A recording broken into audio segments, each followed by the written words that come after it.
केनैषितं पतति प्रेषितं मनः केन प्राणः प्रथमः प्रैतियुक्तः केनैषितां वाचमिमां वदन्ति चक्षुः श्रोत्रं क उदेवो युनक्ति क्षोत्रस्य क्षोत्रं मनसो मनो यद्वाचोह वाचकं स उप्राणस्य प्राणः चक्षुषश्चक्षुरतिमुच्च धीरा प्रीत्यास्मालोकादमृता भवन्ति न तत्र चक्षुर्गच्छति न वाक्गच्छति नो मनो न विद्मो न विजानीमो यथैतदनुशिष्यात्।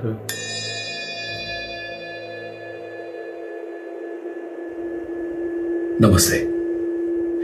The Upanishads, including the Kenopanishad or Kena Upanishad, explore profound inquiries into the nature of existence and the ultimate reality, Brahman. They guide seekers on a spiritual journey towards attaining the supreme consciousness of Brahman, or that transcendental reality that is beyond human comprehension. The Upanishads are fundamentally question and answer sessions between seekers and their teachers that aim to transcend the limitations of the mind, senses, and speech, and to delve into the deeper truths of existence. The Kenopanishad is a part of the 9th chapter of the Tanavakara Brahmana, which is found in the Samaveda.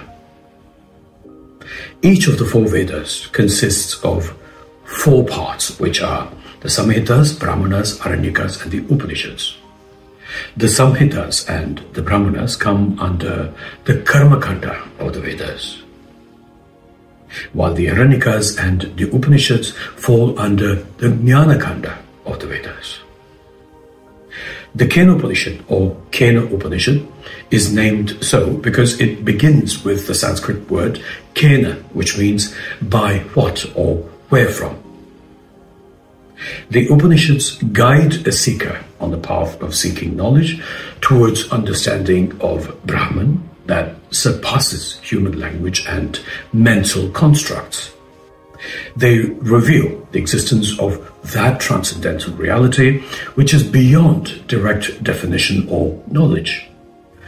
Human speech is a limited expression of that which is known as the all-pervading Brahman, which the Kenopanishad depicts as the mind of the mind, the sight of sight, the hearing of hearing, and the speech of speech.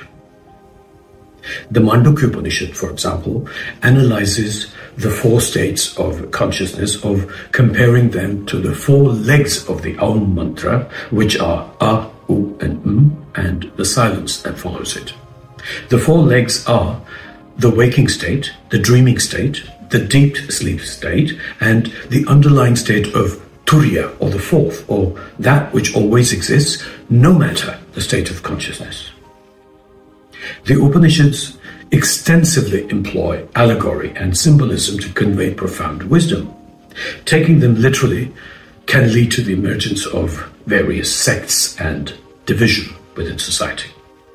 Therefore, a careful study of the Upanishads is necessary to internalize the supreme knowledge of Vedanta, which represents the highest stage of intellectual and spiritual evolution. Through this knowledge, one can transcend delusion and ignorance, attaining Atma-jnana, or the knowledge, or the ultimate knowledge of the self. In the Kenopanishad, Agni and Vayu symbolize the senses, while Indra represents the Jivatma, known as the individual soul, which in fact is merely an illusion caused by avidya, or ignorance. Uma represents Buddhi, or the intellect. The story illustrates the truth that Brahman cannot be realized through the senses alone, but requires the intellect and the realization that goes beyond them. By transcending the limitations of the mind and the senses, we can attain a deep understanding of Brahman and our true nature. I now begin my chapter-wise interpretation of the 4 chapters of the Kenopanishad, after which you may visit the link I have given and read the Kenopanishad in English and in a few other languages. Let's now move on to the 4 chapters of the Kenopanishad.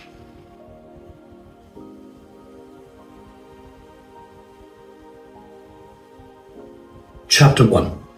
The first chapter of the Kenopanishad begins with a set of questions, followed by the teacher's explanation of the way to understand the all-pervading eternal Brahman, and also points out the meaninglessness of dualistic forms of worship.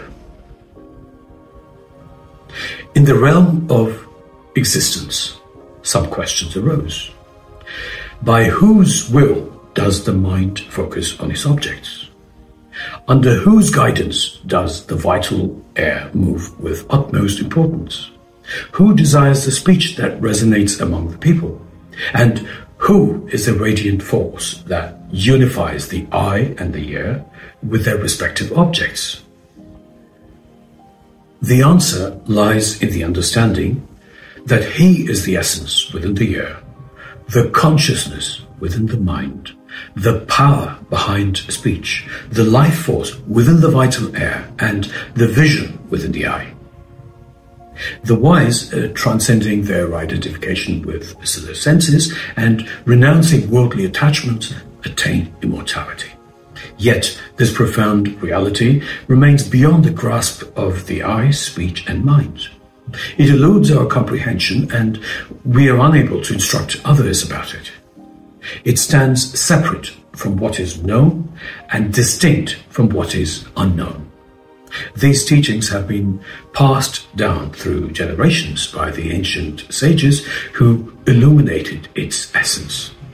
That which cannot be expressed through words, yet enables the expression of all words, is the eternal Brahman, and not this that is being worshipped.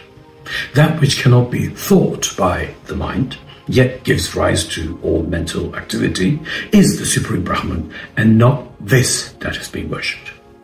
That which cannot be seen by the eye, yet allows for the functioning of the eye, is the sublime Brahman, and not this that is being worshipped. That which cannot be heard by the ear, yet enables the hearing capacity of the ear, is the divine Brahman, and not this that is being worshipped. That which cannot be smelled by the organ of smell, yet attracts sense organs towards its objects, is the transcendent Brahman, and not this that is being worshipped. Chapter 2. Chapter 2 delves into the nature of understanding Brahman.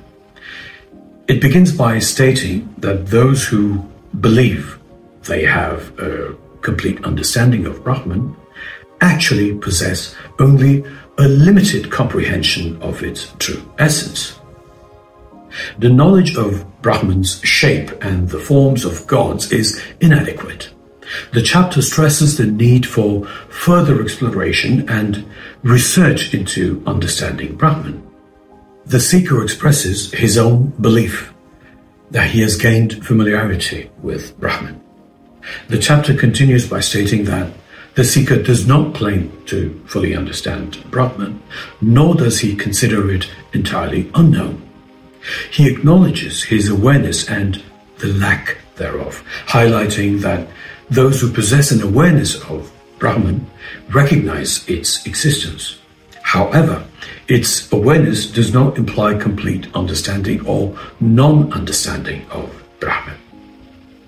Explaining the paradoxical nature of knowledge concerning Brahman, the teacher advises the disciple that claiming to fully know Brahman is a sign of limited understanding, as true comprehension of its form extends beyond human conditioning.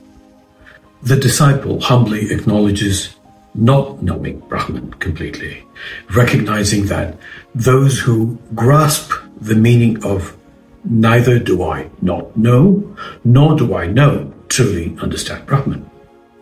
The chapter suggests that a true understanding of Brahman goes beyond conventional knowledge and transcends the boundaries of awareness.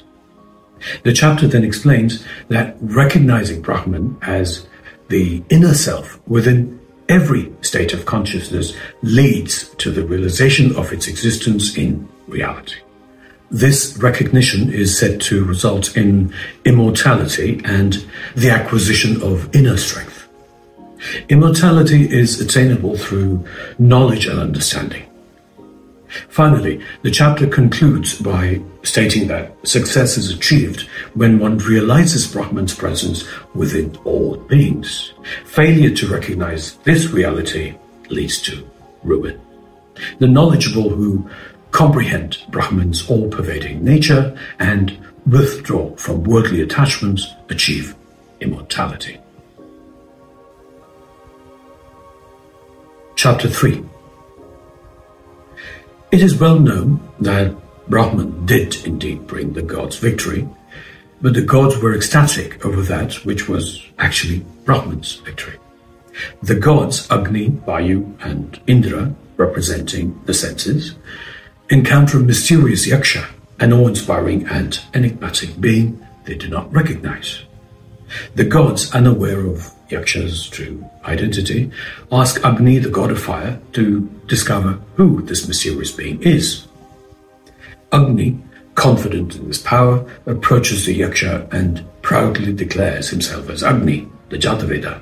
The Yaksha then poses a question to Agni, asking about the source of his power.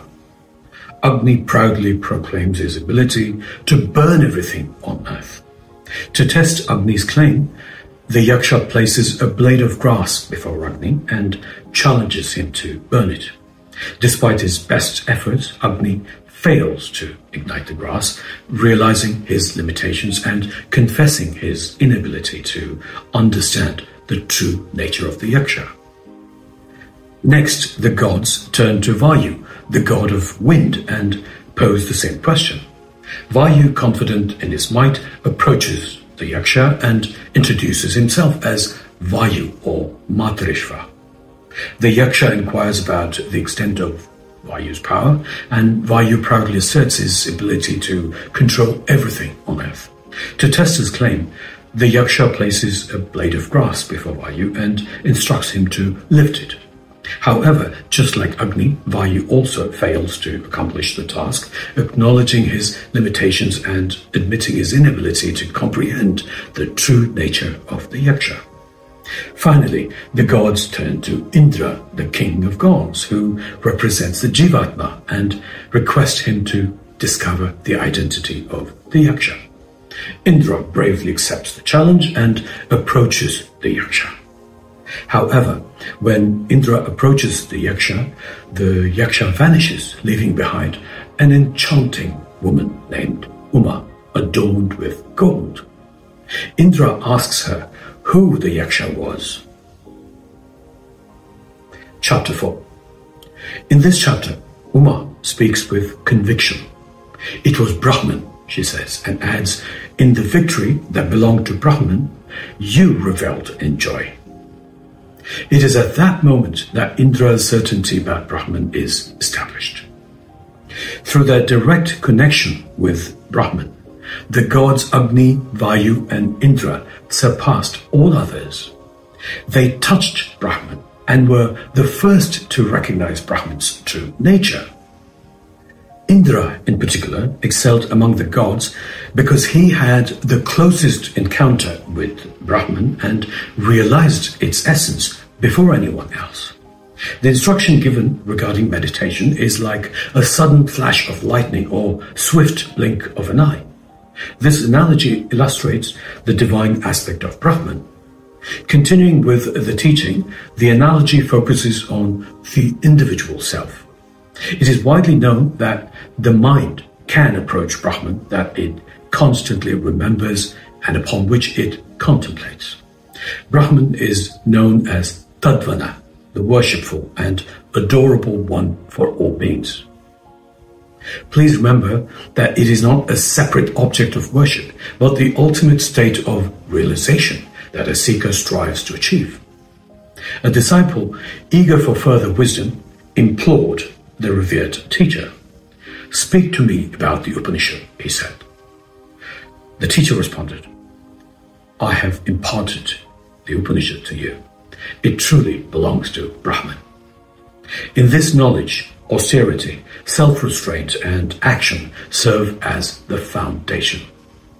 The Vedas encompass its various facets, while truth becomes its dwelling place. The Kenopanishad ends with the conclusion that he who comprehends this knowledge, with their sins dissolved, becomes firmly established in the boundless, blissful, and supreme Brahman." I'd like to conclude this presentation with Shloka 246 of the Srimad Bhagavad Gita. Yavan arthodapani sarvataha samplapodake, tavan sarveshu vedeshu brahmanasya vijanataha. For a man of self-realization, the purpose served by the Vedas is as much as what a small well does when it is flooded everywhere.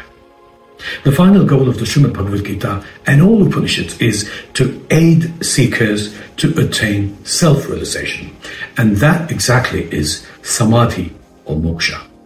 May it be evident to earnest seekers, both those who seek God externally in temples, mountain peaks, caves, and the like, and those who identify themselves as followers of the Vedic Sanatana Dharma, unknowingly using names imposed by foreign invaders, that the pinnacle of intellectual and spiritual growth lies in understanding the non-dual self.